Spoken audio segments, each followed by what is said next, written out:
Nicole and Chris. Itago nyo na lang ako sa pangalang Jo. 28 years old, tambalanista since 2006, at isang pansexual. Nagkakagusto ako sa babae, sa lalaki, at minsan sa tomboy. Kung dati sa radyo lang ako nakikinig, ngayon ay regular listener nyo na din ako sa podcast. Episode 1 pa lang nakatutok na ako. Sinubukan kong gawing pampatulog ang podcast nyo pero hindi kaya. Tawa kasi ako ng tawa kaya lalong nagigising habang nakikinig. What I did?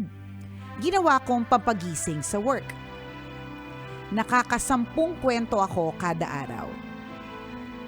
Anyway, sumulat ako para humingi ng payo. Nagsimula ang kwento ko nang sumali ako sa isang FB group para matutong magsalita ng iba't ibang wika. Dito ko nakilala si Barry, 23 years old at kasing edad ng bunso kong kapatid. Later on, I found out na kaklase niya pala ang kapatid ko. Mabilis kaming nagkapalagayan ng loob. Dumalas ang pag-chat namin at pag-video call. Inamin ni Barry na bisexual siya. Hanggang parehas kaming naging single and ready to mingle. Naghiwalay kasi sila ng girlfriend niya dahil girl din ang type. Kami naman ng jowa ko nag-break din dahil pinagtaksilan ako ng harap-harapan. When Barry found out, siya na lang daw ang jowain ko dahil mahal na niya ako. Pumayag naman ako. Si ate hindi napapili. Talagang go agad. Love pa nga ang tawagan namin. Pero kinabukasan ng tanghali, friends na lang daw muna kami. We went back to being friends. Until one day sinabi niya na gusto niya pa din ako. Naging kami ulit pero after a day, magkaibigan na lang daw muna ulit kami. Mas matitindi pa yata yung sayad dito sa atin. So ayun, magkaibigan ulit ang peg namin. Pumunta pa nga ako sa kanila nung fiesta. Sa katakawan ko, sumuka ako. After a few months, nagparamdam siya na gusto niya ulit ako. Naging kami ulit. Body ang tawagan namin sa isa't isa at nagsasabihan kami ng I love you araw-araw. Nag-video call din kami at nag-virtual kiss. This time around, nagtagal ng mahigit 1 araw ang relasyon namin. Ang dami naming plano sa unang monthsary namin. Pupunta kami sa Sky Ranch at sa Pampanga. And for the first time, we will also spend the night together. Hindi nangyari ang lahat ng plano namin. Humirit na naman siya ng let's just be friends. At nakipag-break sa akin bago ang monthsary namin. Ang mas masakit, unlike the previous breakups, wala nang nanumbalik na friendship. Mahal ko pa din siya at namimiss ko ng sobra. Tambalan, ganito ba talaga ang dapat kong maramdaman? Tama ba na mahirapan akong mag-move on kahit hindi man lang umabot ng 1 buwan ang relasyon namin? Salamat sa pagbasa ng sulat ko, Nicole and Chris. Hihintayin ko po ang sagot ninyo. Ang inyong tambalanista since 2006, Jo.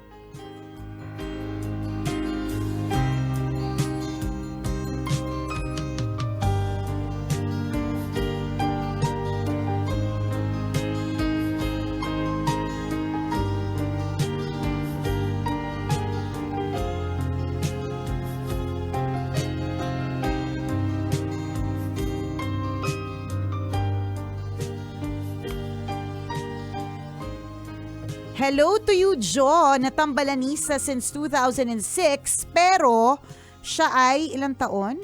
28? Tama ba? Wait lang. 68. 28. Ang tambalan po ay magta-20 years next year. So 8 or 9 years old ka tambalanista ka na. Naiintindihan mo na Naiintindihan yung mo naman sinasabi namin. bastos si Nicole nun. Ayokong pakinggan ng nanay mo kasi bastos pa ako noon. Ngayon na lang tayo bumait-bait. Charot, diba? 8 years Okay. old, tambalanista or ano. Anyways, baka 2016. Feeling ko 2016. Mga ganun yung medyo parang mas makatotohanan sa age mo eh. But anyways, kung tambalanista ka since you were 9, why not? May mga iba nga, tambalanista sila, ano pa lang sila. Ano tawag doon? Binhi pa lang.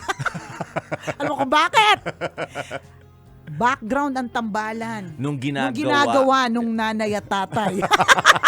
So yun yung literal na tambalanista, binhi pa lang tambalanista Kaya sobra na. kaming nagpapasalamat Oo. talaga sa mga nanay at tatay kasi sila yung nakakaintindi na Yes. sinasabi namin. Correct. Naiimpluwensyahan lang minsan yung mga anak, Tama. mga pamangkin, mga Yes, apo. correct. Diba yun yung laging kwento ng ng mga batang pumupunta dito. Hoy, na-start ko kayo mapakinggan kasi dahil sa nanay ko, Correct. lagi kayong sinusubaybayan. Yan. Wala naman akong choice sa bahay kundi pakinggan ka na Correct. rin. Oo, nakakairita nga kayo sa una pero wala kaming choice kasi ano ang masusunod? Eh, 'Di ba? yung nanay. Ay, yung nanay o yung tatay. Kaya ganun yung pasasalamat namin kasi kaya kami na-expose sa iba nang dahil sa influence ng nanay at tatay. Ayan. So, malamang ganun din si Malamang Jo. ganun din si Jo, 'di ba? Kaya 8 or 9 years old nakatutok na sa Love Radio. So Correct. thank you very much. O ngayon Jo, ang tanong mo, of course, sasabihin namin ito for the sake of everyone else na very sensitive tungkol sa pagiging valid ng mga problema, okay? Yung problema mo, yung issue mo, valid. Yes. Yan. Yang nararamdaman mo, valid. Yan. Hindi namin sasabihin nga walang kwenta yung problema mo kasi sa totoo lang pabago-bago naman ng isip yung jowa mo. Hindi namin sasabihin walang kwenta. Pero ang sasabihin din talaga namin is hindi rin ganun ka seryoso si Barry sa'yo kasi medyo may problema siya sa kanyang decision making. 'Di ba? At gusto mo ba ng ganun? Gusto mo yung ganun? Yung mga tipo nakaupo na kayo sa samgyup, nainit nyo na yung nainit nyo na yung kalan, may mga nakalagay na ng mga beef tsaka mga pork tsaka shrimp, tapos biglang sasabihin, ay ayoko na lang, gusto ko Thai food. Parang ganun si Barry eh. May Diba? something, no? May something eh. Parang kung kailan kain ka na ng samgyup, diba? Sa kanya sasabihin, ayoko na lang pala dyan. Gusto ko na lang pala mag-ice cream. Oo. Diba? Ganun siya eh. Kung kailan, Pabago-bago. correct, kung kailan nag-e-enjoy ka na, kung kailan, diba, love na love mo na, o kaya, diba, yung mga ganun. Kung kailan marami kayong plans, bigla niyang babaguhin yung plano. So, ibig sabihin nito, gusto mo ba ng ganun na ganyan ka fickle-minded? In Tagalog, may saltik, may sapak. Diba ganun? Ba't nung English? Maganda Fickle-minded. sana pakinggan Oo, no? Fickle-minded. Na-translate mo pa. Correct, translate ko. Fickle-minded, pabago-bago ng isip. Sa madaling salita, may sapak, may sayad, may saltek. Charot, diba? Hindi, ibig sabihin, gusto mo ba ng ganun? Mahirap yan kasi ito, ang pinag-uusapan pa lang is mga lakad na hindi natutuloy, relationship, ibig sabihin yung label na hindi natutuloy. What more kapag ka dumating yung mga mas malalaki at mas Yes. matitinding mga problema, mahirap magkaroon ng ganyan na hindi maka-decide. Correct ka. Diba? Napakalaking nito, palaisipan sa atin bakit ganun siya mag-isip. Tama. Lalo na sa'yo. At mahirap yung sa buhay ng isang tao na pabago-bago talaga yung takbo ng isip. Hindi mo siya maiintindihan. Kung makikilala mo man siya, it will take time na bakit ganito, bakit ganyan. Pwede mo nga ipacheck di ba? Kung Oo, tutuusin, para correct. mahanap mo agad yung solusyon. Diba? Pero kung ayaw niyang gawin yun, di ba talagang mahihirapan kang kilalanin yung tao. Or pwede mo naman tanggapin ganyan siya, pero hindi pwedeng ganon. Hindi eh. Di ba? Okay lang yan, pabago-bago, ganyan siya. Ikaw yung gets magsasuffer naman. niyan. Oo, kaya lang magsasuffer ka dyan. Correct, kasi pabago-bago ang isip. Napaka-indecisive. Totoo. 'Di ba? So, yung pag-move forward naman, well, there's always this first step that is very difficult. Mahirap sa una mag-move forward, mag-move on, pero naman. masasanay ka rin mawala siya. Correct. 'Di ba? Dapat mo ba siyang panghinayangan yung tanong? Yun ang tanong. Kung yun yung tanong sa atin, partner, sa akin hindi. Sa akin Oo. hindi. Kasi una, hindi mo pa naman natikman. Di ba? Sa akin kasi hindi mo siya lubusan nakilala. Wait lang. Sa mga bisita sa booth. Diba? Charot. Hindi. Sa akin, hindi mo siya dapat Oo, panghinayangan kasi hindi. hindi pa naman ganun kalalim yung Tama. yung relationship ninyo. Correct. Hindi mo pa natikman yung klase ng pagmamahal na carry niyang ibigay. Totoo eh. Kumbaga, Oo. ako partner kasi manghihinayang ako kasi alam kong nakakahinayang yung mga days that we're together na sobrang saya namin. Or nakakahiya yung mga gabing lagi kami magkasama kasi talagang ang sharap, di ba? Yung mga ganun. Well, totoo din naman yun. Kasi pag na-experience mo lahat yan, yung sarap ng pagmamahal niya, mas mahihirapan kang mag-move on. Correct Pero eh. since hindi mo naman Hindi mo na-experience naman natikman, yun, diba? mas madali. Nakakahinayang. Correct. Diba? Oo. So kung dapat po bang i-let go yung tao, madali bang i-let go yung ganyang klase ng tao, ang sagot namin, oo. Diba? Although, naiintindihan naman namin na kanya-kanyang levels of moving on. Oo. May mga iba talaga na mas matagal than others. May mga iba katulad namin, agad namin masasabi na, Oo, pero mahirap din, partner, ha? Kasi may mga na-experience tayo na iniiyakan natin pero hindi naman naging tayo. 'Di ba? Parang and in all honesty, mahirap din talaga 'yon. Yung parang ba't ko siya iniiyakan? Nagmo-move on ako sa kanya in the first place, hindi naman naging kami. Totoo. Mahirap din talaga 'yon in all honesty. Pero dinadaya Oo. ka lang kasi ng brain mo minsan. Sa bagay. Oo, kasi malinaw sa isip mo na Hindi wala kayo, kayong oo. label eh. Diba? Pero dinadaya ka lang ng isip mo. Maaaring dinadaya ka rin ng emosyon mo. Yan. Well, hindi namin alam yung level ng attachment ninyo. Correct. Eh. Na Sa kahit na isa't isang, isa. isipin mo, partner, no, nagiging sila lang isang araw. Parang ang weird talaga. Ang weird talaga. Tapos the next day, friends na tayo ulit. Oo. Ang weird talaga. Correct. Ikaw, masyado kang na-attach sa kanya, pero siya hindi ganun yung attachment Oo. sa'yo. Diba? Malinaw sa'yo yun eh. Correct. Pero bakit nahihirapan ka rin mag-move forward o mag-move on? Siguro nga kasi, partner, siya yung mas attached eh. 'Di ba? Kaya, kumbaga, inuuna niya itong si Barry, kahit for Barry, ikaw ay pangalawa lamang. 'Di ba? So, dahil masyadong matindi yung ibinigay, kaya hindi rin madaling, mag-let go agad. 'Di ba? Tsaka kanya-kanya talaga, may mga iba na, na-meet lang nila sa bar. Naging sila. Tapos nag-break agad. In love, Tapos diba? nag-break din naman Tas kinabukasan. nag-break. Kung makaiyak, akala mo 3 taon sila, di ba? Hindi mo nga nalaman ng tunay na pangalan niya kagabi. Diba? Kumbaga, hindi natin i-judge kasi may mga ganun talaga. May mga bata tayo nakikita na sobrang bata. Yung parang yung babae, hindi pa nagde-develop yung dibdib. Tapos yung lalaki, yung jowa niya, ang patpatin talaga. Sobrang ang taas pa ng balikat. Yung kulang pa sa vitamins, hindi na painom ng ng mga pampaganang kumain. Pero kung makalingkis sa isa't isa, wagas. Di ba? Di ba may ganun? Parang akala mo naman siya na talaga yung kahuli-hulihang lalaki at babae sa mundo. Bakit bitter ka sa mga ganyan? Hindi kasi naiirita ako. Alam mo pa gusto ko sabihin, ate, hindi ka pa nga dinadatnan ng boobs. Hindi ba nga nagde-develop lahat ng body parts mo? Yes, ako naman Kung makalingkis ka naman dyan sa jowa mo, tapos yung lalaki naman, kuya, yung pimple mo nga sa mukha, hindi mo magamot, di ba? Kung makalingkis ka sa jowa mo bata, wagas, di ba? Masyado talaga tayong judgmental, no? Hindi, masyado na tayo matanda. Matanda na Sabi tayo. ng mga bata na nakikinig, ano pakialam pakialam ninyo. masaya kaming ginagawa Correct, to. diba? Palibasa kayo, nung bata kayo, wala kasi kayong jowa, sabi ng bata. Sabi ng mga bata, well, totoo din naman, kaya siguro kami bitter. Mga angkol at anting bitter. Kahapon nga din nakasakay lang ako sa kotse ko, tapos may dumadaan na magjowa. High school lang yun eh. Mga ganong edaran. Diba? Alam mo, tansya mo naman. tansya mo kasi hindi pa nagde-develop yung boobs, partner. Alam mo talaga eh. Wala pang pambili ng push-up, diba? Kasi magkakaalaman. Meron kasi iba, partner, parang hindi pa talaga sila nagde-develop. Kasi baka ganun talaga yung genes nila, hindi malaki yung mga dibdib nila. Pero, kung alam mo na sa sarili mo, sa sarili nila na medyo kaya-kaya na, partner, nakakabili na yun ng mga pampaangat, diba? Mga push-up bra, Mga ganon. pampaturok, ganon. Mga pamputarok. Ay, pero pag mga ganon, yung mga datingan, yung parang wala pang pera, ganyan. Alam na alam mo, matatansya mo eh. Dumaan. Nasa loob ako ng kotse, tapos sumilong lang sila sa ilalim ng puno dito sa harapan ng building natin. Siguro ewan ko saan sila pupunta.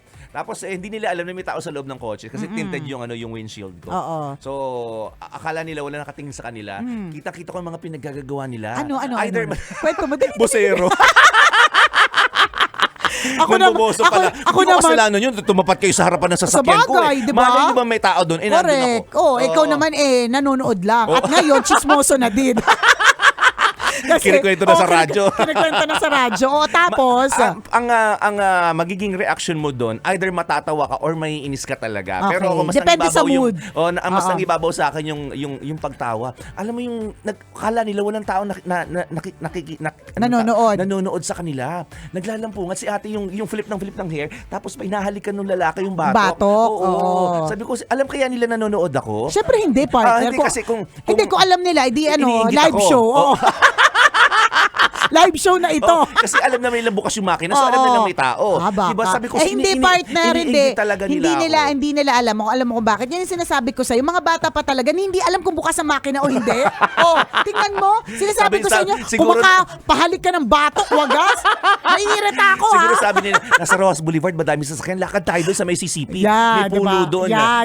Doon tayo silong-silong. Walang ulan, sumilong lang talaga. Maaraw. Para makapagbatukan, ganon. Sige, tapos. Dito na tayo. Doon sila. Naririnig mo din. Oo, mga ganun. Kita mo Tapos harapan lang talaga ng kotse ko. Dito na lang. Si ate, ginagano yung buhok. Pil na pil. Tapos si kuya hinahalikan yung batok. Tapos palinga-linga sila. Sabi ko siguro kung natakpan pa sila, may gagawin na talaga. Kung natakpan na may dakmaan ang magaganap. Buti lang batukan pa lang. At saka kasi kaliwanagan ng sikat ng araw. So sabi ko kung alas 6 ng gabi to, malamang. Alam na, tumawid na sila ng bakod. Correct, sa gilid-gilid lang, kung saan may makitang madilim. Oo. Na pag ikaw yung nakita mong matanda, may inis ka din Ang babatahan nyo pa. Diba bakit ganyan yung ginagawa nyo? Diba? Ako naman natatawa ako na parang si kuya, ganun din. Sobrang payat-payat partner. Na akala mo, hindi pa niya nga kayang bumili ng sarili niyang pagkain. Malamang pag uwi nila, gutom na gutom yun na, paghain mo ako ng pagkain. Correct. Nagbatukan kasi kami nung babae sa CCP. Napagod kasi ako, kakahanap ng silong, di ba? Wala pang pambili ng vitamins. Di ba? Tayo napunta sa topic na yan. Ewan ko ba? Hindi, yung iba't ibang form of relationship. Meron kasi iba talaga na parang akala mo wagas, akala mo yun na yun. Oo. Akala mo habang buhay sila. Sa true, di ba? So parang mabalik tayo kay Joe, ganun din. Di ba? Iniisip mo siguro ngayon parang akala mo kasi yun ito na si Barry na talaga, wala nang iba. Pero akala mo lang yun kung sa ibabalik natin na dun sa mga napanood ni partner na live show kahapon. Dapat sabi ko tatawagan ko si partner. Oo, kasi dapat. Kasi mahilig siya sa ganito. Sabi ko, hindi niya na kailangan pumunta ng Thailand. Kung ako yung partner, bumusina ako ng malakas. Ay, pwede. Para magulat sila. May ugali. Hindi, kaya bababa ako ng kotse. Oo, correct. Para magulat sila talaga. Diba? So, kung may mga ganyan, at meron din katulad mo, Jo, na akala mo lang yan na yung siya na yung the one. Pero, kung hihimay-himayin mo rin talaga, Jo, hindi pa rin naman talaga. Totoo. Diba? So, makaka-move on ka rin. Oo, makaka-move on ka rin. Yan ang promise namin sa'yo. Hindi lang namin alam kung kailan, pero ang importante, dapat tulungan mo rin ang iyong sarili. Okidoki, have a feel good Thursday ahead!